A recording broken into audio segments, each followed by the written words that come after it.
আসসালামু আলাইকুম। প্রিয় শিক্ষার্থীরা, নিশ্চয়ই ভালো আছো। আজকে আমরা তরঙ্গ অধ্যায়ের দ্বিতীয় যে লেকচারটি, যেখানে আমরা মূলত তরঙ্গের উপরিপাতন নীতি এবং তোমার স্থির তরঙ্গ এই অংশটুকু কভার করার চেষ্টা করব। তো প্রথম লেকচার তোমরা নিশ্চয়ই দেখে নিয়েছো, যেখানে আমরা একদম এলিমেন্টারি যে তরঙ্গ নিয়ে পড়ালেখা এবং অগ্রগামী তরঙ্গের যে সমীকরণটি y সমান a sin 2 pi lambda into bt minus x, সেটা আমরা দেখার চেষ্টা করেছি। এবং তরঙ্গের তীব্রতা কাকে বলে, তীব্রতার সমীকরণ কি, হ্যাঁ, এবং প্রমাণ তীব্রতা এবং তীব্রতাকে কাজে লাগিয়ে একটা শব্দের তীব্রতা লেভেল কেমনে বের করতে হয়, সেগুলো আমরা ডেসিবেলে দেখেছিলাম। এবং বলেছিলাম যে 120 ডেসিবেলের উপরে গেলে সেটা আমাদের শ্রাব্যতার সীমার বাইরে চলে যায়, আবার 120 ডেসিবেল হলে সেটা আমাদের জন্য খুব ক্ষতিকর। 80 ডেসিবেলের উপরে আমাদের স্মৃতিযন্ত্রটা আরম্ভ হয়ে থাকে। তাহলে আসুন আজকে আমরা যে বিষয়গুলোর কথা বললাম, একটা হচ্ছে তরঙ্গের উপরিপাতন নীতি, এবং আমরা একটি খুবই গুরুত্বপূর্ণ যেটি, সেটা হলো স্থির তরঙ্গ। স্থির তরঙ্গে আবার সুস্পন্দবিন্দু, নিস্পন্দবিন্দু গঠনের শর্ত, এগুলো আমরা একটু সাথে দেখি। ওকে, তাহলে প্রথমেই আমরা যেটা বললাম তরঙ্গ, তরঙ্গ 2 বলা যায়। তরঙ্গ 2তে আমরা প্রথমে লিখব তরঙ্গের উপরিপাতন নীতি। তরঙ্গের উপরিপাতন নীতি।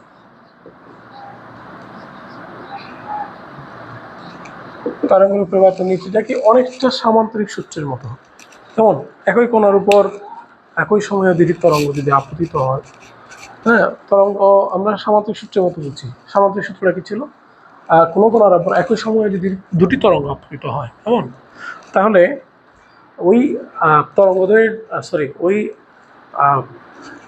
কোনো কোণার উপর একই সময়ে দুটি যদি বল আপতিত হয়, বল যদি আমরা নিক্ষেপ করি, তাহলে ওই দুটি বলের জন্য আমরা ওই কণাটির একটি বলের সমীকরণ পাই, যেটা আমরা সামান্তরিক সূত্র বের করেছিলাম। এখানে আমরা কি করব, একটা তরঙ্গ বিবেচনা, একটা কণা বিবেচনা করলাম, তার উপর একটা তরঙ্গ এই যে আপতিত হলো, একই সময়ে যদি আরেকটা তরঙ্গ এবার আপতিত হয়, তাহলে দুটো মিলে আমরা কি পাবো, একটা লব্ধি তরঙ্গ বা নতুন একটা তরঙ্গ পাবো। এবং এটা সরণ যদি হয় y1 আর এটা সরণ যদি হয় সরণের সমীকরণ y2 হলে, তাহলে আমরা এই যে নতুন যে তরঙ্গটার কথা বলছি, সেই তরঙ্গের সরণের সমীকরণ হবে আপতিত তরঙ্গগুলোর সরণের ভেক্টর সমষ্টির সমান। হ্যাঁ, এই কথাটা আমরা ইনভার্স লেখার চেষ্টা করব। তাহলে আমরা কি বলবো, আমরা বলবো কোনো কণার উপর একই সময়ে, কোনো কণার উপর একই সময়ে দুটি তরঙ্গ আপতিত হলে,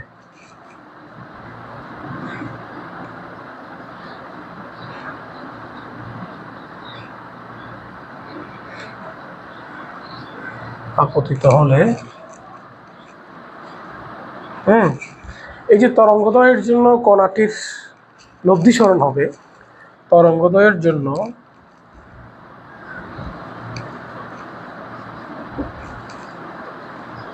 কণাটির লব্ধি সরণ হবে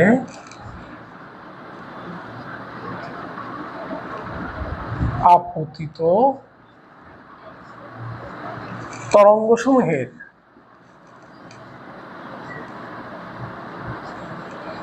সরণের ভেক্টর সমষ্টির সমান। হ্যাঁ, যেটা আমরা দেখালাম,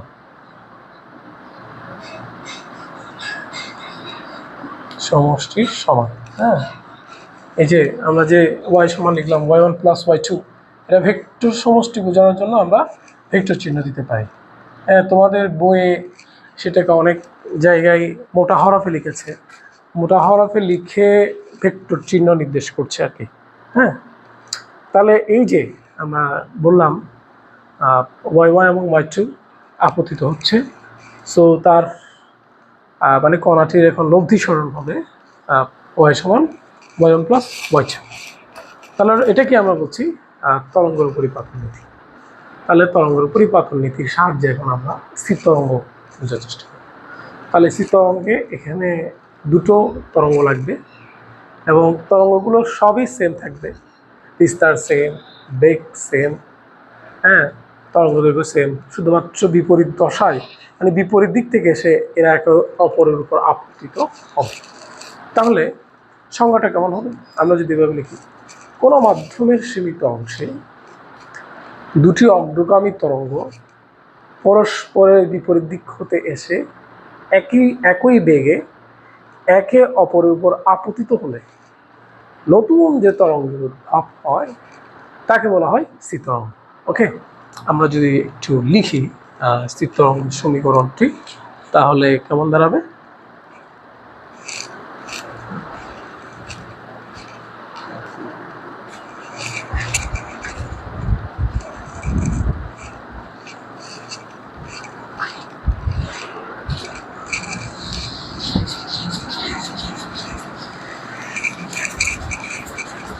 স্থির তরঙ্গ মানে স্টেশনারি ওয়েভ। হ্যাঁ, স্থির তরঙ্গ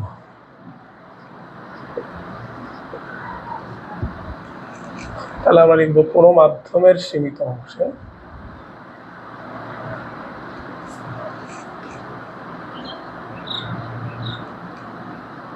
দুটি অগ্রগামী তরঙ্গ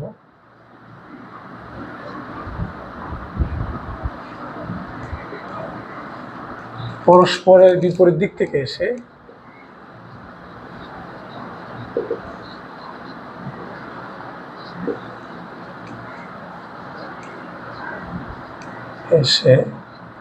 একে অপরের উপর আপতিত হয়।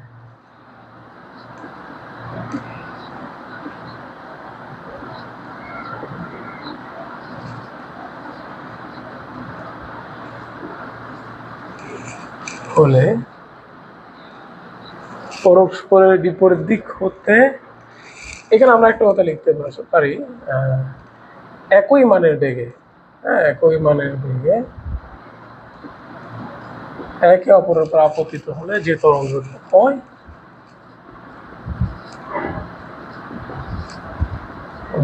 হয় তাকে স্থির তরঙ্গ বা স্টেশনারি ওয়েভ বলে। হ্যাঁ, তাহলে এই যে আমরা দেখলাম, ধরা যাক একটা তরঙ্গ দিক থেকে যাচ্ছে, আমরা যদি ভিন্ন একটা কালার দিয়ে অঙ্কন করতে পারি তাহলে বেশি সুন্দর দেখাবে।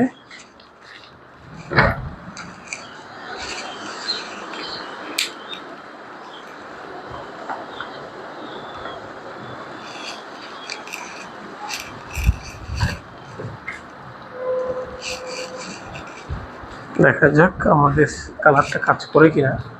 না, করবে না, সরি, এটা পার্মানেন্ট মার্কার। তাহলে এই যে ধরলাম এটা যাচ্ছে, আরেকটা তরঙ্গ একদম বিপরীত দিক থেকে এসে আপতিত হলো, এটা আসলো, আসলো। তাহলে এই যে দুটো তরঙ্গ, হ্যাঁ, একদম বলতে গেলে সবকিছু সেম, তবে এরা একে অপরের বিপরীত দিক থেকে এসে একটার উপর আরেকটা আপতিত হলো। হ্যাঁ, একদম একদম একটার উপর একটা সুপারইম্পোজ করলে কি হবে? এই দুটো মিলায়া একটা নতুন তরঙ্গ পাবো। ঠিক আছে, এই যে নতুন তরঙ্গ। তাহলে নতুন তরঙ্গের সরণের সমীকরণ যদি y হয়, আর আপতিত তরঙ্গগুলোর সরণের সমীকরণ যদি y1 সমান a sin 2 pi lambda into bt minus x, R y2 সমান যদি a sin 2 pi lambda into bt plus x হয়। প্লাস এক্স কেন? আমরা সচরাচর বাম থেকে ডানে গেলে মাইনাস দ্বারা নির্দেশ করি, আর ডান থেকে বামে গেলে প্লাস দ্বারা বোঝানোর চিন্তা করি। কেন এটা একটা এভাবে ব্যাখ্যা দিতে পারি, আমরা কোঅর্ডিনেট সিস্টেমে আমরা জানি এই পাশ থেকে আমরা আসি, হ্যাঁ, আমরা ডান থেকে শুরু করে আসি, তো তার অপোজিটে গেলে মাইনাস, তার দিকে গেলে প্লাস, এভাবেও চিন্তা করা যেতে পারে। তাহলে এই যে আমি দুটো সমীকরণ পেয়ে গেলাম। সুতরাং তরঙ্গের উপরিপাতন নীতি অনুযায়ী আমি লিখতে পারি y = y1 + y2। এখানে যদি মান বসিয়ে এটা কমন নিয়ে ফেলি তাহলে হবে sin 2 pi lambda into bt minus x plus sin 2 pi lambda into bt plus x। এই হলো আমাদের সমীকরণ। এখানে যদি আমরা একটু খেয়াল করি সাইন সি প্লাস সাইন ডির সূত্র লেখা যায় কিনা একটু দেখো তো। তোমরা ট্রিগোনোমেট্রি চ্যাপ্টারে সাইন সি প্লাস সাইন ডির সূত্র শিখেছিলে।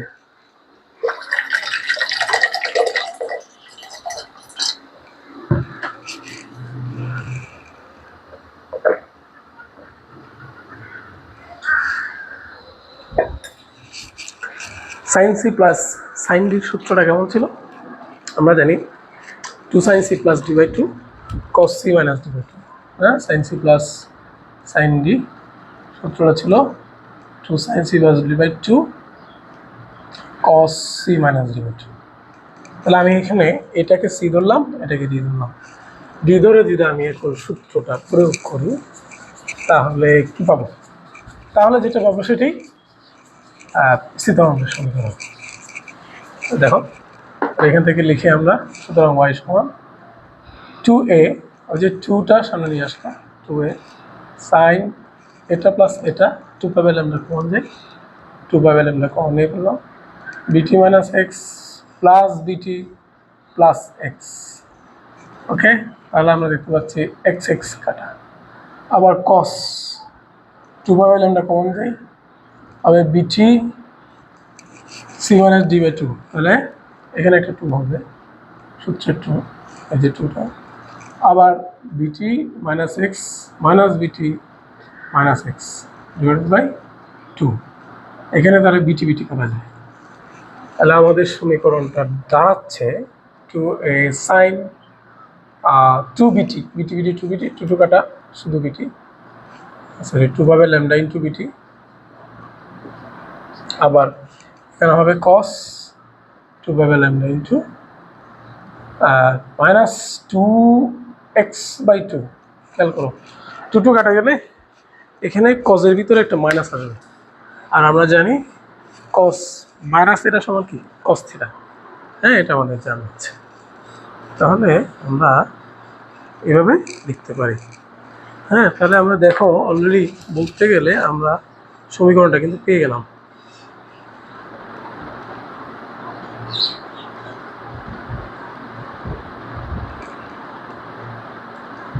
আমরা একটু স্ক্রিনটা বড় করার চেষ্টা করি।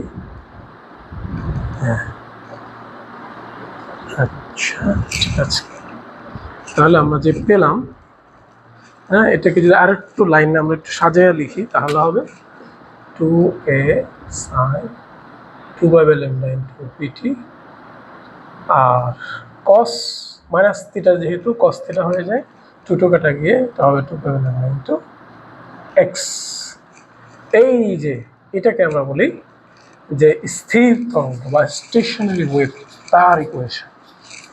ঠিক আছে, তাহলে আমাদের কি ধরনের ইকুয়েশন বের করতে বললে, যদি দুটি অগ্রগামী তরঙ্গের সমীকরণ দেওয়া থাকে আমরা অন্যটি বের করে নিতে পারি। তাহলে দেখো আমি এই সমীকরণটাকে শুধু সাইন দিয়ে লিখতে চাই, যেহেতু আমরা জানি তরঙ্গের সমীকরণ, সরণের সমীকরণ কি y সমান a sin omega t, a sin omega t plus delta মানে তো থিটা, মানে সাইন হবে সমীকরণ, বাকি যা আছে তাকে আমি এ লিখতে পারি। বাকি কি, এই বাকি এটাকে আমরা বিস্তার লিখলে তাহলে আমাদের স্থির তরঙ্গের সমীকরণ দাঁড়াচ্ছে এটা। এই তাহলে এই হলো এ, যেখানে আমি দেখিয়েছিলাম মনে আছে তোমাদের, এই যে এভাবে যাচ্ছে আরেকটা এভাবে এভাবে আসছে, দুটো মিলায়া যেটা হলো, সেই দুটো মিলায়া যেটা হলো তার তরঙ্গের সমীকরণ, তার তরঙ্গের সরি বিস্তার মানে হচ্ছে এই যে এটা। এখানে আমরা যদি লিখি, এখানে এই সমান হবে 2a cos 2 by lambda into x, যদি একটু খেয়াল করি ভালো করে। তাহলে এখন এই যে বিস্তারটা কখন সর্বোচ্চ হবে কখন সর্বনিম্ন হবে সেটা আমরা দেখব। হ্যাঁ, এটা একটা সিস্টেম মেনে হবে। তাহলে দেখো খেয়াল করো, আমরা যদি একটু দেখি তাহলে এই যে এ কখন সর্বনিম্ন হবে, এ কখন সর্বোচ্চ হবে, সেটা কি এর উপর ডিপেন্ড করে না, সেটা ডিপেন্ড করে কস থিটার উপরে। এই যে কজের সাথে যা আছে ভিতরে যাই থাকুক না কেন সব মিলে কি হবে, থিটা হবে। তাহলে এই কস থিটার মান সর্বোচ্চ হলে এ সর্বোচ্চ হবে, কস থিটার মান সর্বনিম্ন হলে এ সর্বনিম্ন হবে। তাহলে কস থিটার মান সর্বোচ্চ হলে এ যদি সর্বোচ্চ হয়, ওই বিন্দুগুলোকে আমরা বলি সুস্পন্দ বিন্দু বা অ্যান্টিনোড। আর যেখানে বিস্তার সর্বনিম্ন সেই বিন্দুগুলোকে আমরা বলি নিস্পন্দ বিন্দু বা নোট। তাহলে এই শর্তগুলো আমরা একটু দেখি, কেমন? তাহলে আসো, সুস্পন্দ বিন্দু কাকে বলে, নিস্পন্দ বিন্দু কাকে বলে একটু বুঝে নেওয়া দরকার আমাদের। সুস্পন্দ বিন্দু বা ইংলিশ হচ্ছে কি অ্যান্টিনোড। যদিও মনে হয় যে সুস্পন্দ বিন্দুর ইংলিশ হওয়া উচিত নোট, হ্যাঁ, কিন্তু না। তাহলে আমরা কি বলবো, স্থির তরঙ্গের উপরস্থ যে সকল বিন্দুতে বিস্তার সর্বোচ্চ হয় তাদেরকে সুস্পন্দ বিন্দু বলে। স্থির তরঙ্গের উপরস্থ যে সকল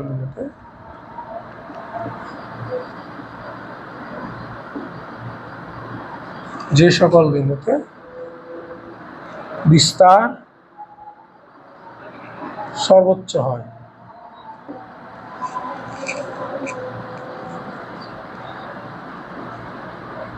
তাদের কি বলে, তাদের সুস্পন্দ বিন্দু।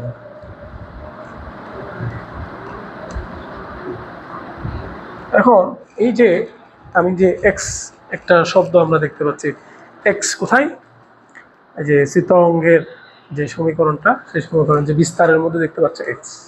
আসলে এক্সটা বের করবো, মানে কত পথ পার্থক্যের একে অপরে মিলিত হলে সুস্পন্দ বিন্দু হবে, কত পথ পার্থক্যেরা মিলিত হলে স্পন্দ বিন্দু হবে, এটা একটু দেখব। তাহলে আমরা দেখতে পাচ্ছি এখানে এ সমান প্লাস মাইনাস 2a, মানে ম্যাক্সিমাম হতে হলে cos 2 পাই ল্যামডা ইন্টু এক্স সমান প্লাস মাইনাস 1 হতে হবে। তাহলে আমি যদি লিখি স্কোয়ার করি, cos স্কোয়ার 2 পাই ল্যামডা ইন্টু এক্স ইকুয়াল 1 বা 1 মাইনাস cos স্কোয়ার 2 পাই ল্যামডা ইন্টু বিটি মাইনাস এক্স যদি আমি লিখি, তাহলে এই দেখো 0 হয়ে গেল। তো 1 মাইনাস cos স্কোয়ার থিটা সমান কি আমরা জানি, সেটা হচ্ছে সাইন স্কোয়ার থিটা। তাহলে আমি যদি লিখি এখন, দেখো এটাই বা সাইন স্কোয়ার 2 পাই ল্যামডা ইন্টু এক্স 0 বা সাইন 2 পাই ল্যামডা ইন্টু এক্স সমান 0। হ্যাঁ, তাহলে সাইন থিটা সমান 0। তোমরা ট্রিগোনোমেট্রিক সমীকরণ এই অধ্যায়টা যখন করেছ ট্রিগোনোমেট্রিতে, তখন এই সমীকরণগুলো করেছিলে। সাইন থিটা সমান 0, থিটা সমান n পাই, কস থিটা সমান 0, থিটা সমান 2n plus 1 into pi by 2। তাহলে ওইভাবে আমরা সমীকরণ লিখি। সাইন থিটা সমান, এটা পুরোটা থিটা 0, তাহলে থিটা সমান কত, n পাই। দেখো ওই যে এই সূত্রটা, সাইন থিটা সমান 0, theta equals to n pi, cos theta equals 0, theta equals to 2n plus 1 into pi by 2। এই সূত্রগুলো প্রয়োগ করবে এবং এখানে n এর মান হচ্ছে 0, 1, 2, 3 ইত্যাদি পূর্ণ সংখ্যা। হ্যাঁ, এটা আমরা বারবার লিখতাম, কিন্তু লিখতে হয় n এর মান 0, 1, 2, 3 ইত্যাদি পূর্ণ সংখ্যা।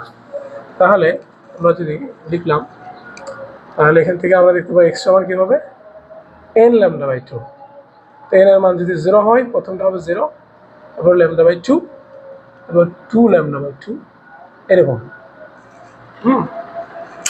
তাহলে এই যে দুটো তরঙ্গ মিলিত হচ্ছে, তাদের যদি প্রথমে আমরা দেখতে পাচ্ছি পথ পার্থক্য যদি কি হয়, 0 হয়, পথ পার্থক্য 0 হলে, পথ পার্থক্য 0 মানে কি, এই যে একটা তরঙ্গ ধরলাম যাচ্ছে এভাবে, হ্যাঁ, আর একটা তরঙ্গ বিপরীত দিক থেকে আসতেছে একদম একটার উপর আরেকটা হয়ে, দেখো যদি এরকম হয়, হ্যাঁ, তাহলে কি হবে, তাহলে এই বিন্দুগুলো তো এই যে সুস্পন্দ বিন্দু গঠন করবে, সুস্পন্দ বিন্দু গঠন করবে, সুস্পন্দ বিন্দু গঠন করবে। ঠিক আছে, হ্যাঁ, এটা আমরা পেলাম। আচ্ছা, এরপরে তাহলে এখানে আমি সুস্পন্দ বিন্দু থেকে বলতে পারি, হ্যাঁ, এটা একটা সুস্পন্দ বিন্দু, এটা একটা সুস্পন্দ বিন্দু, এটা একটা সুস্পন্দ বিন্দু। তাহলে এটা যদি হয় ল্যামডা বাই 2 পার্থক্যে, মানে 0, 0, 0 ল্যামডা পার্থক্যে। তাহলে এটা হচ্ছে কত, λ/2 পার্থক্যে, 0 λ/2 পার্থক্যে। তাহলে তাহলে দুটি সুস্পন্দ বিন্দুর মধ্যে কত পার্থক্য কত পাওয়া যায়? এটা যদি হয় 0 আর এটা যদি হয় λ/2, আবার এটা হচ্ছে ল্যামডা, আবার আরেকটা গেলে কত হবে, 3 λ/2 হবে। তাহলে দুটি সুস্পন্দ বিন্দুর কত পার্থক্য দাঁড়াচ্ছে,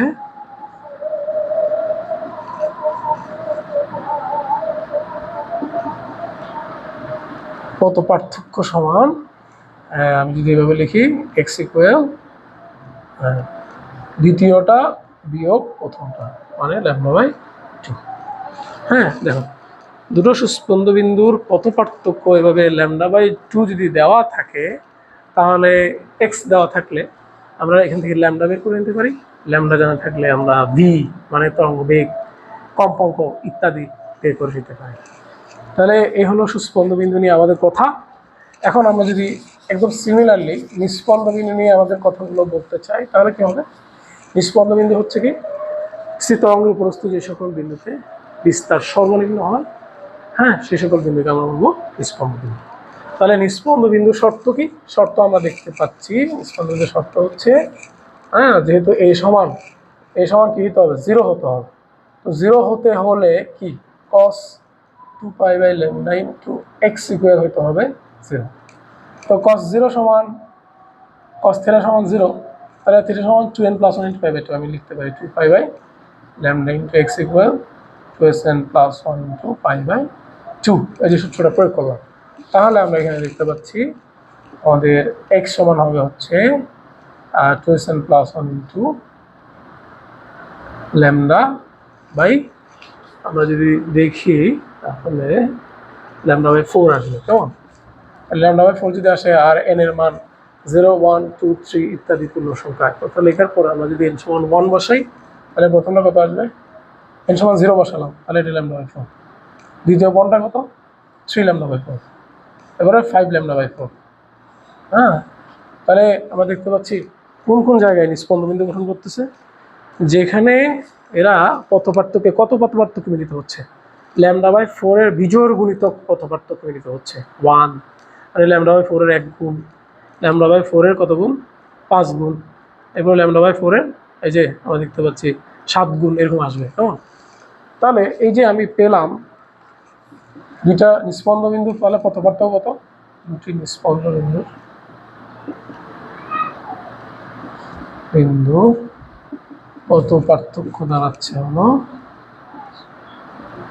x = তাও এটা বিয়োগ এটা, 3 λ/4 বিয়োগ λ/4, 4 কমন নিলে 3 λ - λ মানে তাও λ/2। তাহলে দুটো নিস্পন্দ বিন্দুর কত পার্থক্য যা দুটো সুস্পন্দ বিন্দুর কত পার্থক্য তা। আমরা এই জিনিসটার আরও বাস্তব প্রয়োগ দেখব।